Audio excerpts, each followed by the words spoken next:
Добрый вечер, шановні глядачі. З вами Александр Кнырович і «Атмосфера». Поехали. Здаецца, гэта зусім не смешна. Беларусь знаходзіць усё дзіўнейшых і дзіўнейшых сяброў. Глядзіце самі. Гэтым тыднем мы налажвалі сувязі з паўднёвым Суданам. Планавалі нейкі праекты з краіною, што мае 190 месца ў развіцці эканомікі. Іх там 13 мільёнаў асобаў і 9 з 10 жывуць ніжэй за рысу беднасці. І больш за палову ВУП фармуецца за кошт выпампавання з зямлі нафты і яе продажу. Усё. Уся эканоміка.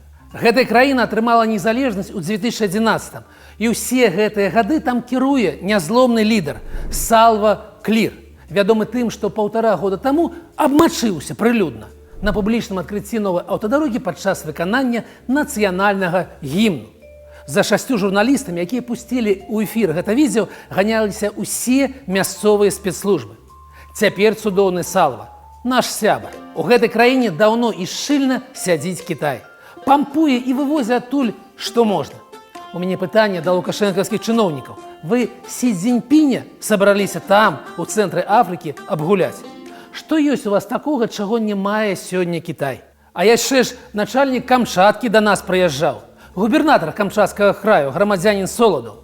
І з ім таксама збіраліся нешта налажваць, гандлёвыя шляхі на мапе малявалі. Значыць, з Віцебску у Арктыку паўз здзіўленых медведзяў мусіла паплыць беларуская прадукцыя. Проста у Петрапаўлаўск-Камчатскі. Відаць, нейкая мэбля ці малочка. Так? Інакш жа туды і не дабрацца. Але тут галоўнае не спазніцца. Насельніцтва Камчаткі імкліва змяншаецца.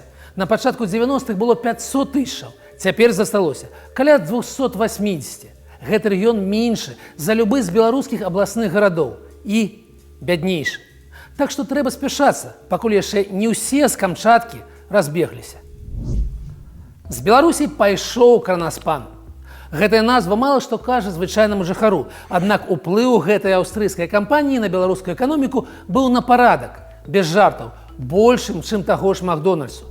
За ўвесь час працы ў Беларусі Кранаспан інвеставаў $1 мільярд у вытворчасць ДСП, ДВП, ламінаваных плітаў і іншай прадукцыі пад Магілёвам, у Віцебску ды Смаргоні. То бок беларуская дзяржава выкінула мільярд у дрэваапрацоўвання і не атрымала аддачы. А адзіная аўстрыйская кампанія выдаткала такую ж суму ў Беларусі і эфект з усяго, відаць, цалкам прыстойны. Але вайна, санкцыі, кампанія палічыла за лепшае перадаць кіраванне бізнесам расійскім менеджерам, а доля ўласнасці перадаць эміратскаму фонду Каза Фаундейшн. Былі аўстрыйцы з брэндам Кранаспан, цяпер у нас ёсць прадпрыемства з брэндамі Ультрадэкор, Ультрабілд і Ультрастыль з уласнікамі цалкам рэспектабельных эміратаў. Дык ці працуюць санкцыі? Менавіта ў гэтым выпадку ёсць у мяне абгрунтаваныя сумневы. Здаецца, дураць нас аўстрыйскія таварышы. І дураць сур'ёзна. Кранаспан. Гучыць прыгожа. Пагадзіцеся, правільны брэнд для рынку дрэваапрацоўвання. Ёсць у ім нешта упэўненае, грунтоўнае. Давайте прыгледзімся. Але для пачатку хачу вам, дарагія мои гледачы, нагадаць, што аўстрыйскі бізнес заўсёды карыстаўся Беларусі пэўнымі прэферэнцыямі. Давайте успомнім, што былы Велком, а цяперашняя А1 – гэта аўстрыйская кампанія.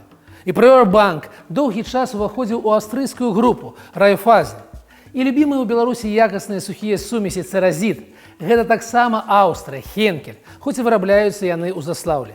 Так што аўстрыйскі бізнес працуе ў Беларусі даўно і, на вялікі рахунак, ніколі асабліва не рэагаваў на палітычную сітуацыю. Джаз-бізнес і нічога болей.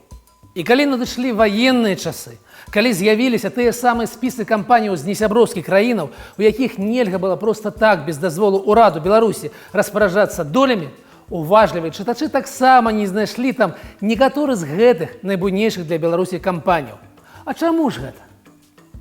Можа таму, што калісьці Лукашенка, які быў тады пад санкцыямі, паспяхова лётаў на гарналыжны курорт у Аўстрыі на запрашэнне афіцыйных асобаў. Але вернемся да Кранаспану. Што гэта за кампанія? Адкрываем сайт кампаніі «Ашалець».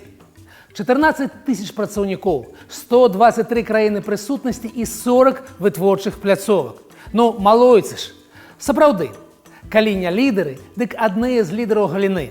Брава, брава, брава.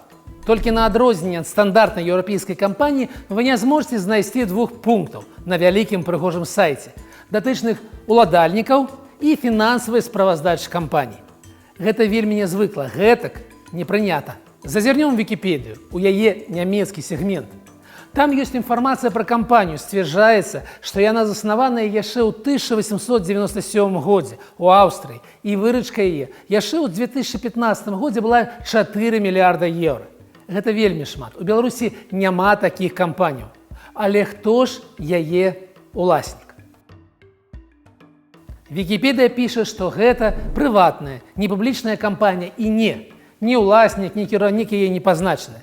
Зато ёсць вынікі расследавання аўстрыйскага федэральнага адміністратыўнага суда яшчэ з 2019 года, які вызначыў, што Кроноспан складаецца з некалькіх кампаній, якія былі сканцэнтраваны вакол Кроноспан Technical Holding Limited, што базуецца на Кіпры. Кіпрская фірма, якая пасля была перайменаваная, належыць кампаніі на востраве Мэн, якая ізноў жа належыць фонду ў Ліхтэнштэйне. Што гэта? Лукашэнкаўскія сілавыя структуры кваліфікуюць гэтую гісторыю адназначна. Гэта схема ўхілення ад выплаты падаткаў. І гэта класічная афшорная схема валодання кампаніі родам яшчэ з канца 90-х. І в Беларусі за гэта садзяць у турму. Еўразвязе не садзяць звычайна, але патрэбныя добрыя юрысты і абавязкова раскрыццё канчатковага ўласніка. Але кожная з гэтых юрысдыкцыяў або нізкападатковая, як Кіпр, або ўвогуле не патрабуе выплаты падаткаў з доходаў з-за мяжы. Вельмі зручна. Гэта расследаванне 2019 года і паступова патрабаванне да такіх тэрыторыяў узмацняліся. Не выключана, што цяпер схема выглядае інакш. Ды хто ж гэты малойца? З іншых крыніцаў можна выявіць гэтага самага ўласніка. Зваць яго Петер Кайндал. І ён фігуруе ў вельмі розных навінах. Адны з іх звязаны з парушэннем Кроноспанам экалагічнага заканадаўства, іншыя з абвінавачваннем 20 гадоў таму ў Нямецчыне ва ўхіленні ад падаткаў. Ну а ў расійскамоўным сегменце ён актыўны інвестар у Расію, не толькі да вайны, але і па яе пачатку. Вось ён разам з губернатарам Калужскай вобласці запускае вытворчасць дэкаратыўнай паперы у снежні 2022 года, праз 10 месяцаў пасля пачатку вайны. А вось у верасні ўжо 23 года арбітражны суд у Башкірыі адмаўляе ў патрабаванні мясцовых кампаніяў да заводаў Кроноспан. Тыя спрабавалі нешта выгадаць, паказваючы, што інвестар жа з варожай краіны. Не туды тое, атрымалася, што не вельмі і варожай. А цяпер, узброеныя гэтымі ведамі, уважліва чытаем беларускія навіны пра адыход Кроноспану. Кіраванне перададзенае расійскім менеджерам. Зразумела. Завод цяпер называецца таксама, як расійскія прадпрыемства «Ультрадэкор». Таксама зразумела, што нічога страшнага не адбылося. Ну і галоўнае, заводам цяпер валодае эмірацкі фонд «Каза Фандейшн». А вот тут стоп. Што гэта за фонд? А слядоў гэткага фонда мне асабіста знайсці не ўдалося. Гэта такі інвестфонд, які, відаць, не вельмі хоча, каб пра яго ведалі. І ў мяне ёсць сякая-такая упэўненасць, што чалавек, які раней ствараў гэткую схему праз Кіпр, востраў Мэн і Ліхтэнштейн, не збіраўся выходзіць з бізнеса ні ў Расіі, ні ў Беларусі. Што фонд у Эміратах ён сам і адкрыў. І адкрыў спецыяльна для таго, каб не выглядаць уласнікам з несяброўскай краіны, не несці рызыкі, навошта. А ў астатнім все застаецца як раней. Ніхто нікуды не сыходзіць. Проста бізнес. І тое, што гэтаму працэсу перадачы беларускага завода нібыта эміратскаму фонду не стаў замінаць ніхто з лукашэнкаўскіх чыноўнікаў, сведчыць, што яны ў курсе. Дарэчы, аналагічную аперацыю нядаўна зрабіў Еўраопт. Ён у нас цяпер таксама не кіпрская, а эміратская кампанія. Вось такія яны, гучныя загалоўкі. Аднак вернемся да навінаў. Літва абагнала Беларусь памерам эканомікі. Гэта адбылося ў 2023 годзе, пасля якога валавы ўнутраны прадукт Літвы склаў больш як 72 мільярды еўра. ВУП жа Беларусі хоць і вырас летась, але за кошт падзення курсу беларускага рубля склаў каля 66 мільярдаў еўра. То бок атрымаўся на 8% ніжэйшы, чым у Літве. Насельніцтва Літвы амаль 3,5 разы меншае, чым у Беларусі. І пры гэтым людзей у іх болей. У нас жа наадварот. Найбуйнейшае прадпрыемства Літвы нафтаперапрацоўчы завод «Арлен-Літува» з выручкаю большай за 7 мільярдаў евра.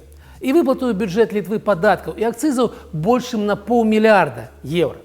У Беларусі такіх прадпрыемстваў няма. Яшчэ крыху навінаў. Расійская кампанія «Грант Эспрэс» спрабавала спагнаць $234 мільёна з Беларусі, звярнуўшыся ў міжнародны цэнтр урэгулявання інвестыцыйных спрэчак, што на Вашынгтоншчыне. Раней гэтая кампанія валодала 3/4 акцыяў асіповіцкага вагонабудаўнічага завода, што перайшоў пад кіраванне Белчыгункі. Амерыканцы моцна здзівіліся, але зварот разгледзелі і адправілі расейцаў на сухі лес. З фармулёўкаю дакументы сведчаць, што пазоўнік паўдзельнічаў у махлярскай схеме. Дзіўна, так? Што для Беларусі інвестыцыйны праект развіцця вытворчасці вагонаў у Воршы. Для недалёкіх заходнікаў ашуканская схема. Пасол Беларусі ў Расіі таварыш Крутой сцвярджае, што ў 26 годзе цэны на газ для Беларусі ўпадуць, відаць, да ўзроўню унтрарасійскіх. Маўляў, ён дамовіўся, засталіся невялікія дэталі. Ну-ну, ведаем, верым. І роумінг адменім, і газасмаленскія цэны, і адзіная валюта, і іншае. Толькі дэталі узгадніць. Гэтак ужо чвэрць стагоддзя. Удачы вам, Дмітрый. Амкадор завалены пазовамі пастаўляльнікаў. Як піша «Зеркало», толькі ў лютым у эканамічным судзе Менску плануецца разгледзець прынамсі 6 пазоваў пра неналежнае выкананне абавязанняў паводле дамоваў куплі-продажу і пастаўкі тавараў. Яшчэ 2 пазовы да кампаніі будуць разгледжаныя ў Віцебску. Сярод пазоўнікаў беларускія і расійскія кампаніі. 2 гады таму дзяржава закідала Амкадор ільготнымі, інвестыцыйнымі, імпартазамяшчальнымі крэдытамі. Дапамагло, як мы бачым, не надта. І наша сталая рубрика «Качанова». Сёння ў ёй Тацяна Лугіна, кіраўніца канцэрну «Беллегпрам» з цэлым россыпам слоўных дыяментаў. Спачатку яна з прыдыханнем паведаміла, што фактычна асабіста шые гарнітур для Лукашэнкі з беларускай воўны, і праз тыдзень ён будзе гатовы. Тыдзень патрэбны цэламу канцэрну, каб пашыць адзін прыстойны гарнітур. Брава! Потым яна шчыра прызналася, што швачак Беларусі не стае. Ну, не стае. Што паробіш? І таму «Беллегпрам» будзе спачатку купляць сыравіну ва Узбекістане, рабіць з яе тканіну ў Беларусі, потым везці яе ж назад у Узбекістан, каб там швачкі зрабілі гатовы прадукт. І потым ізноў везці прадукцыю ў Беларусь для продажу. Ну і дабіла мяне Тацяна з заяваю, што яна свядома захоўвае ў Беларусі стратную вытворчасць. Чаго? Валёнкаў. Навошта? На усялякі выпадак. Маўляў, гэта цяпер у нас усё добра, зімы цёплыя і мір у Беларусі. А крый Божа што? А ў нас тут Тацяна з валёнкамі. І адразу мне бачыцца хроніка часоў савецка-фінскай вайны. Мабыць, менавіта так уяўляе сабе нашу будучыню Тацяна Лугіна. Зямлянак не стае. Буржуек, лучыны. Андрэй Саннікаў у інтэрв'ю Deutsche Welle назваў офіс Светланы Ціханаўскай самазванцам. Но ён, вядома, не першы так цікава сфармуляваў. Былі і да яго аматары. Дастаткова прыгадаць, як Зенон Пазняк абяцаў судзіць Ціханаўскую ў Новай Беларусі. Калісьці, напрыканцы 80-х народ ішоў за Пазняком пад лозунгамі аднаўлення нацыянальнага, гістарычнай памяці беларусаў. Потым шчыра прагаласавалі за Лукашэнку, яго 80% у другім туры супраць Кебіча былі самыя, што на ёсць, сапраўдныя. Потым вельмі папулярным быў Віктар Ганчар. А далей на кожных выбарах частка грамадства выступае за перамены і вылучае сваіх кандыдатаў. І Ганчарак, і Саннікаў, і Меленкевіч, і Некляеў, і Раманчук, і Статкевіч. Толькі выбары 2015-го выбіваюцца з агульнага трэнду. Хаця і на іх Тацяна Караткевіч сабрала адсоткаў так 20 галасоў. Усе гэтыя людзі рызыкавалі становішчам, прыбыткамі і жыццём, каб 2020 год стаў магчымым, каб беларусы, нягледзячы на пасадку Ціханаўскага бабарыка, прагаласавалі за перамены, за Ціханаўскую. Некаторыя вельмі дорага за гэта заплацілі. І таму сёння спрабаваць вымерыць, хто сапраўдны лідар, а хто самазванец, і бессэнсоўна, і вельмі разбуральна. Для ўсіх. Мы, як нацыя, праходзім свой шлях да незалежнай свабоднай Беларусі. І ці будзе Ціхановская тым чалавекам, які зможа правесці свабодныя выбары ў Беларусі, ці гісторыя зойдзе на новае кола, пакуль незразумела. Але я б вельмі хацеў, каб дэмакратычныя палітыкі, займаючыся разборкамі паміж сабой, высвятляючы, хто тут галоўны, ацэньвалі свае гучныя словы і не такія гучныя ўчынкі па тым, наколькі яны вядуць нас да галоўнай мэты – свабоднай і незалежнай Беларусі. Такая сёння атмасфера. З вами быў Александр Кнырович. Убачымся праз тыдзень.